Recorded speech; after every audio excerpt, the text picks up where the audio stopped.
अस्सलाम वालेकुम नाज़रीन, इस वक्त कराची से बड़ी खबर आपके साथ शेयर करते चलें। कराची में रेंजर्स और सीटीडी की खुफिया मालूमात की बुनियाद पर मुश्तरका कार्रवाई की गई। लाइन एरिया जेकब लाइन कार्रवाई के दौरान फितनाल ख्वारिज से ताल्लुक रखने वाले दहशतगर्द शहजाद और डंगर को गिरफ्तार करने का दावा किया गया है। तर्जुमान रेंजर्स के मुताबिक मुल्जिमान से असला और बारूद भी बरामद हुआ है, जबकि मुल्जिम का ताल्लुक फितनाल ख्वारिज के मंसूर ग्रुप से बताया गया है। रेंजर्स तर्जुमान के मुताबिक गिरफ्तार दहशतगर्द शहजाद 2025 में मंसूर की ज़हन साजी पर फितनाल ख्वारिज में शामिल हुआ था।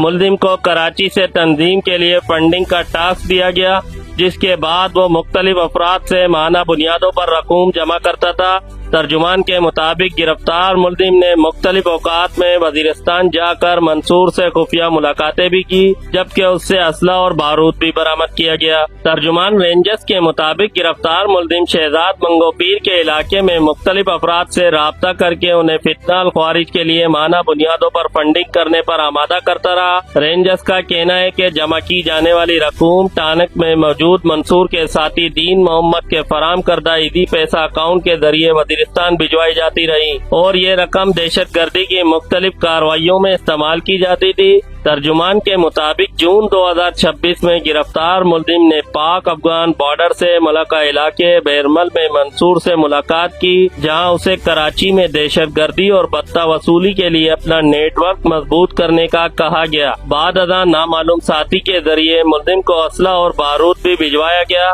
रेंजर्स के मुताबिक सामान की वसूली के बाद गिरफ्तार दहशतगर्द और उसके साथी कराची में हसास मुकामात पर दहशत गर्दी की कार्रवाइयों की मंसूबाबंदी कर रहे थे। रेंजर्स के मुताबिक गिरफ्तार मुल्जिम के दिगर साथियों के लिए गिरफ्तारी के लिए छापे मारे जा रहे हैं। अब तक के लिए इतना ही। इस खबर के हवाले से जैसे ही कोई मुस्तनद पेशरफ सामने आई तो पॉइंट न्यूज डिजिटल अपने नाजरीन तक बर वक्त पहुँचाएगा।